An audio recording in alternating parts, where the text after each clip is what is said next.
En tant que directeur des actions périphériques dans la politique de gestion du parc du W, le parc initie très souvent diverses actions en direction des communautés.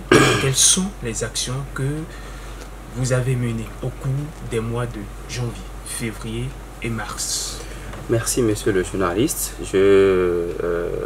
Pour parler des différentes activités, je vais essayer de les scinder en trois catégories. Nos activités au sein des communautés sont scindées en trois catégories qu'on appelle souvent 3E.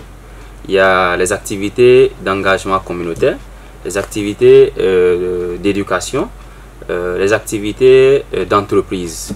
Je t'ai déjà passé ici une fois pour expliquer ce que veut dire ces différentes E et ce qui est souvent à l'intérieur de ces activités-là. Donc, quand on parle des activités d'engagement au cours du mois de janvier, février et mars, nous avons donné cette autorisation aux communautés riveraines du parc pour qu'elles aillent chercher des feuilles de baobab, de la paille pour la toiture et aussi une autorisation pour que les communautés puissent aller chercher un individu qui s'est égaré dans le parc. En dehors de ça, toujours dans les activités d'engagement communautaire, nous avons organisé des sensibilisations sur les règles du parc et on a fait 382 sensibilisations et organisé également 6 cadres de concertation autour de la périphérie. Après cela, il y a l'ouverture de la piste du fonds agricole qui a été réalisée à Karimama. L'activité a été finalisée dans les autres communes et il ne reste que Karimama et Kandi. Donc, et à Karimama, nous avons pu ouvrir 6 km de pistes pour empêcher les agriculteurs d'évoluer dans le parc. Donc, après ces activités d'engagement, il y a eu des activités d'éducation. Et autour de la périphérie, nous accompagnons 10 enseignants dans 7 différentes écoles de la périphérie. C'est la direction du parc qui paye les salaires de ces enseignants communautaires. Après cela, nous avons organisé les séances d'éducation environnementale au profit de 782 écoliers et 40 enseignants venant de 23 écoles riveraines du parc. Ce sont des écoles de Karimama et Manonville.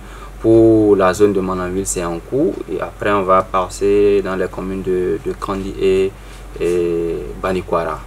Donc, après l'éducation, nous avons également des activités d'entreprise, c'est-à-dire l'économie et l'accompagnement des communautés pour améliorer l'économie locale. Et dans ce cas, nous avons démarré la campagne de pêche 2021-2022. Et pour cette campagne de pêche, nous avons donné 77 autorisations aux pêcheurs et 24 autorisations aux marailleurs. Et la phase, c'est 20 jours de pêche et 10 jours de repos. Nous avons déjà organisé 2 phases, c'est-à-dire 40 jours. Et au bout de ces 40 jours, les pêcheurs ont pu pêcher 13,225 tonnes, c'est-à-dire plus de 13 tonnes ont été pêchées dans les cours d'eau périphériques du parc W. En dehors de ça, au profit des communautés, nous avons organisé la récolte des fruits de baobab.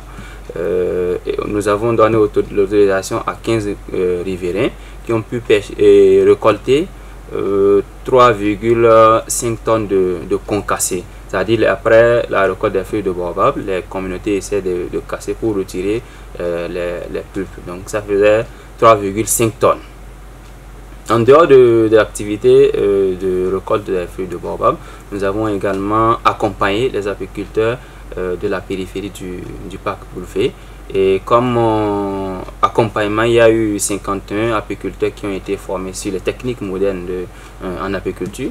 Et en dehors de ça, nous les avons accompagnés à installer 200 ruches dans le parc, dans des zones périphériques du parc, mais des zones où on peut produire du miel biologique, où il n'y a pas de pesticides autour. Donc de façon à ramasser, c'est ce que je pourrais dire pour les 3 mois passés, les activités organisées au sein des communautés riveraines du parc. Pour le trimestre à venir, nous comptons d'abord toutes les activités déjà initiées. Nous comptons les poursuivre dans les autres localités où elles ne sont pas encore exécutées. En dehors de ça, nous avons l'initiative d'accompagner les cantines scolaires autour du parc W. Nous avons également, nous voulons réfectionner certaines écoles riveraines du parc. En dehors de ça, on a prévu des campagnes de reboisement autour de la périphérie. Plus maintenant, toutes les autres activités que nous avons exécutées au cours du premier trimestre, nous allons les poursuivre. Nous voulons également voir dans quelle mesure accompagner au moins 5 jeunes dans des formations professionnelles et techniques autour de la périphérie du parc. C'est une première initiative qu'on compte démarrer bientôt et les années à venir, on verra comment augmenter l'effectif. Je voudrais encore une fois remercier les communautés riveraines du parc pour l'accompagnement dans la gestion du parc W. Nous l'avons plusieurs fois dit, la gestion du parc W n'est pas seulement une activité de la direction du parc. Nous avons besoin énormément de communautés pour réussir cette tâche qui n'est pas facile.